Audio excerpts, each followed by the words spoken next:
entitled cousin ruined his life after a family reunion.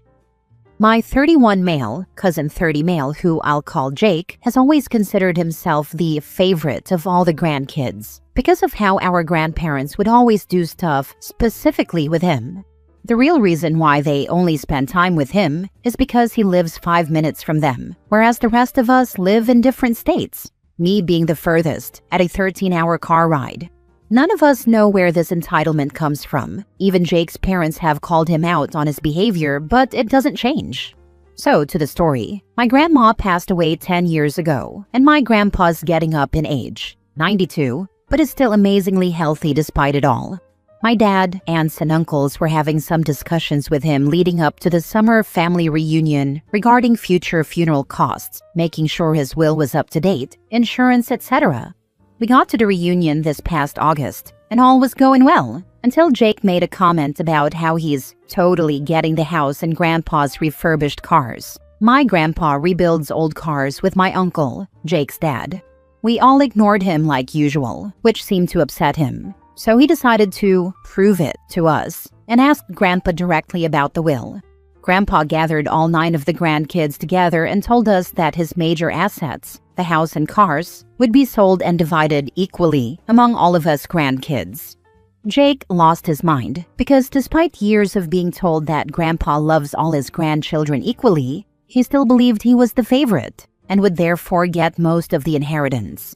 It got even worse when he realized this included our step-cousin Erin, 25 female, who despite being in the family since she was 12, wasn't even a real grandkid. TLDR, this devolved into literally the entire family ganging up on Jake, hurling all kinds of insults at him for the things he said. The reason I'm writing about this now is that I just got off the phone with another cousin an hour ago, who told me that Jake was arrested last night for trying to steal one of our grandpa's cars. But since he never once actually helped with those things, the idiot tried to steal one that didn't even work yet. From what I've heard, Jake is currently sitting in a jail cell with his parents refusing to bail him out, and my grandpa has a meeting with his attorney on Thursday to remove Jake from the will. Sorry if this was all over the place, but this is the basic gist of the drama currently taking place in my family.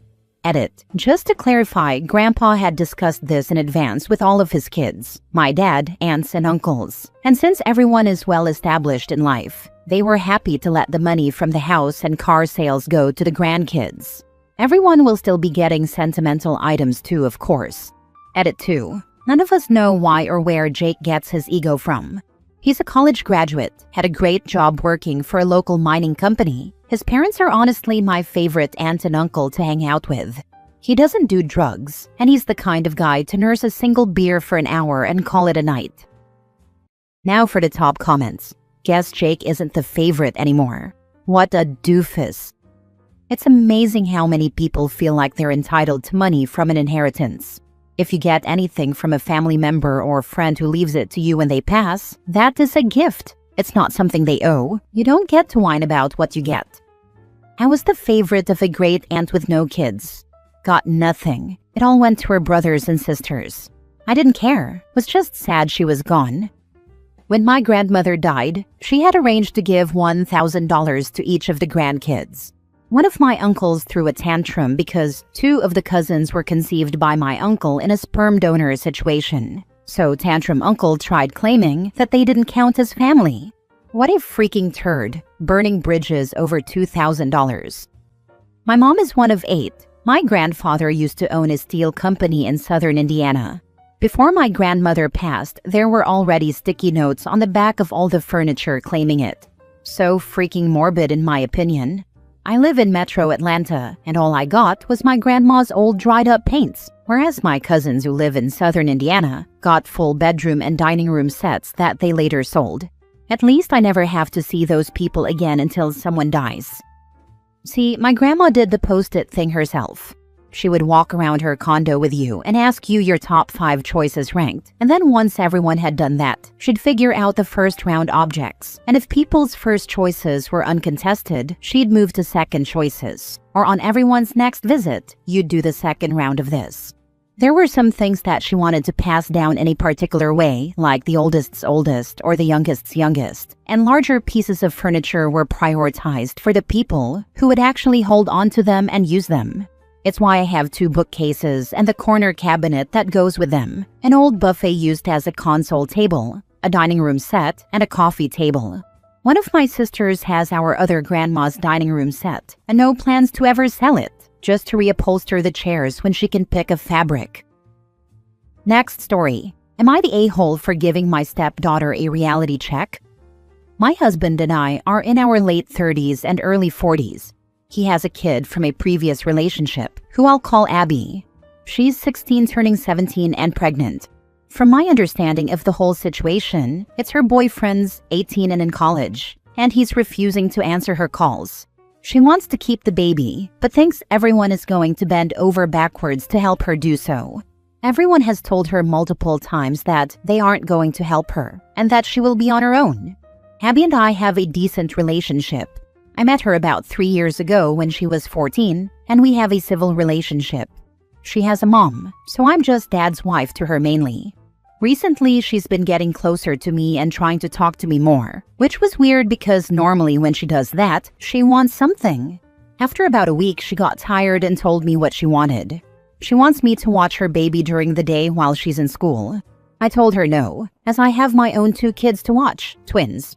She got upset and said she doesn't understand why, when I had my kids, people offered to help and did things for me. And now that she's pregnant, no one wants to help her and is making her do everything herself. I explained to her that my kids were rainbow babies and that a lot of people knew we struggled with fertility and that her dad and I are adults. We had a plan, money, and a happy home for our kids, and she has none of that.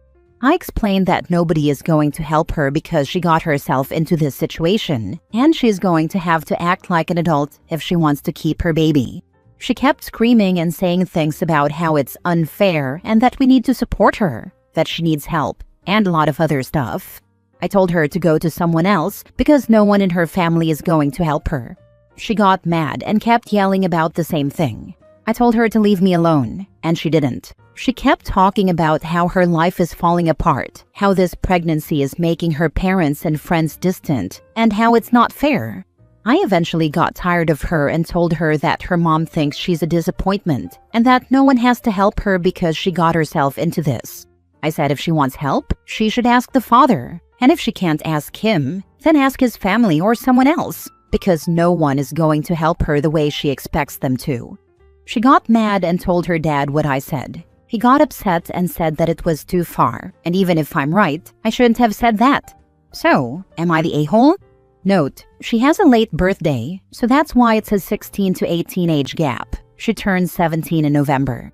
The reason I told her what her mom thinks is because she was complaining about how her mom doesn't want her at the house, and yes, her mom has told her before that she is a disappointment.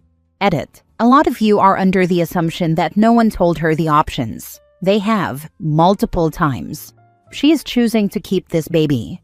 Her dad and I told her that if she wants this kid, she'll need to get a job, and we told her how much it will cost to raise that child. She just says, okay, and moves on. Another thing is we, her parents, do not know where the boyfriend's parents are.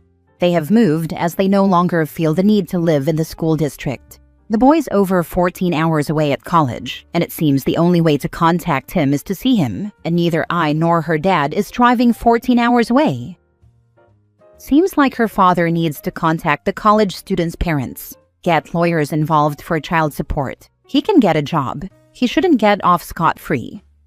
He shouldn't slip away, but the point of this post is how stepmom reacted. Being a teenage single parent is a hard life and she will need help. The way this reads is that no one wants her around, which is messed up to do to a scared kid.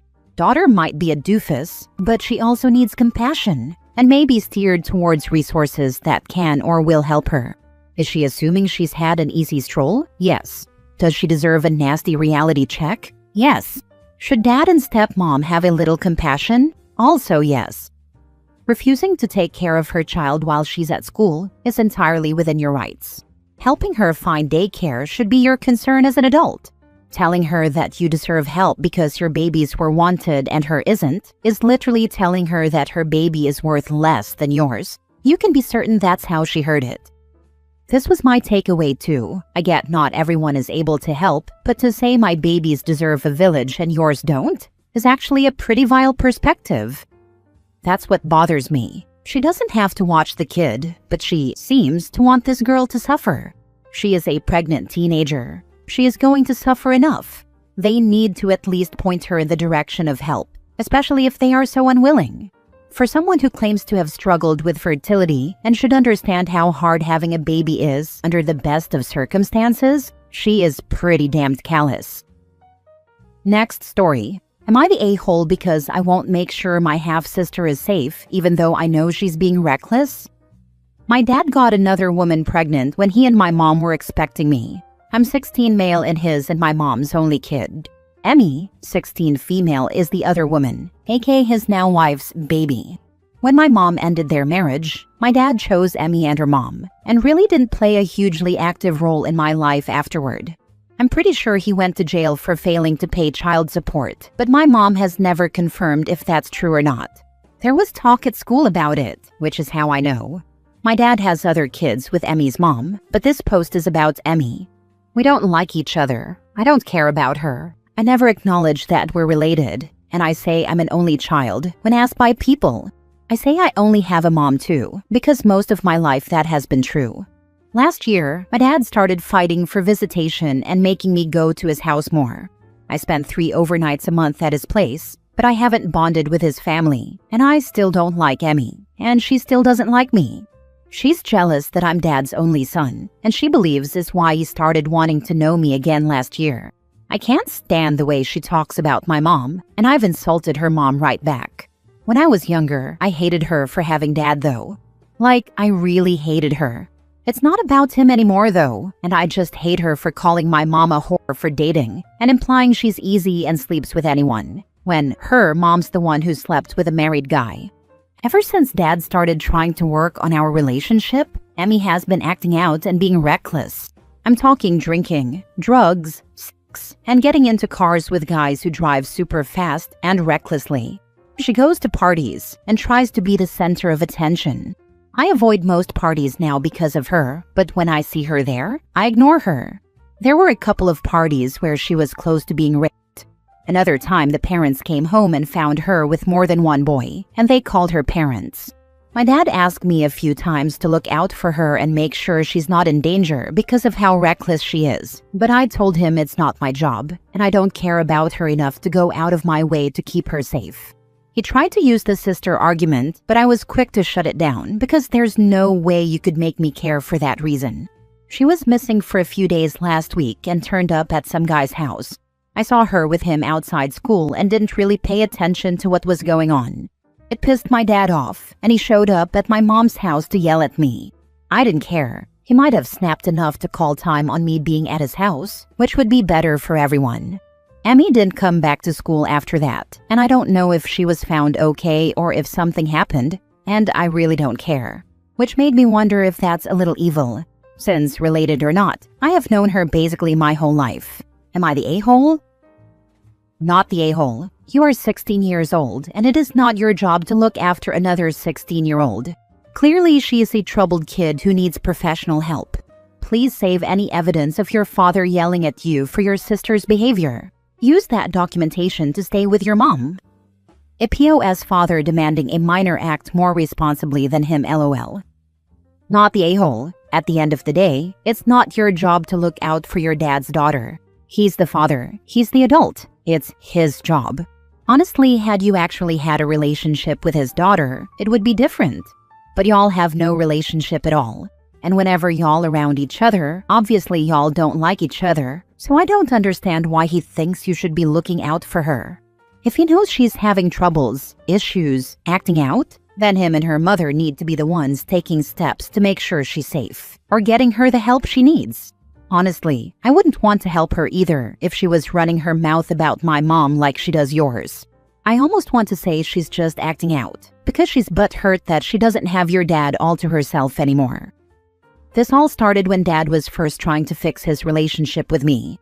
So I think it is related, but not about not having him all to herself, but sharing him with me specifically, even though I never wanted him.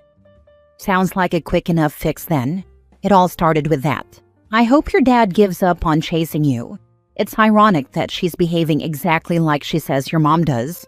The girl has a long shopping list of issues. Tell your dad you're going to do one thing to look out for her. Tell him to get her help. Because obviously he's being just a crappier father to her than he's been to you. And he wasn't even around for you at all. You're not the a-hole. You're not her keeper. Last story. Am I the a-hole for refusing to attend my dad's redo wedding to his affair partner? My 27 female parents divorced 2 years ago after my dad, 52 male, had an affair with his now fiancée 38 female. It completely destroyed my mom, who was blindsided. She and my dad had been married for almost 25 years, and she genuinely thought they were growing old together.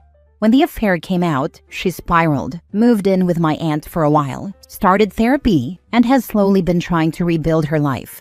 Now my dad is getting remarried. Last week, I received a formal invitation in the mail. The envelope had family only, written in gold ink, as if that somehow made it more meaningful. Then he called and said, "I'd love for you to walk me down the aisle this time, since I'm the one starting over." That line made my stomach turn. He wants me to help him celebrate the woman who broke my mother's heart and the marriage that shaped my entire childhood. I told him, as calmly as I could, that I won't be attending a wedding that celebrates the person who blew up our family. He got defensive and said I was punishing him for finding happiness, that I needed to move on like he did. My siblings are split. One plans to go because they don't want more drama, while the other refuses for the same reasons I do. I love my dad, and part of me misses the closeness we once had, but this just feels wrong. Attending feels like betraying my mom, who still cries sometimes when his name comes up.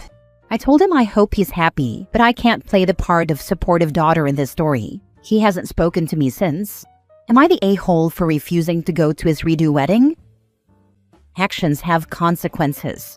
You don't owe attendance at a wedding built on betrayal. He's confusing your lack of participation with punishment. It's actually self-respect. I know a lot of people say when you cheat on your spouse, it doesn't involve the kids. That you didn't cheat on them, but I truly believe this is wrong. When you cheat, you are cheating on your wife and kids. You are blowing up your entire family and their lives. Not the a-hole. He cheated on his wife and also on his kids, in my opinion. Please do not attend this wedding. Please spend the day doing useful, positive, beautiful, fun activities with the good people of and in your life. Of course, there will be upset people wanting to inflict consequences or question you regardless of what you choose. So make sure your choice is something you can explain and feel good about. Your mom and you are not the a-holes.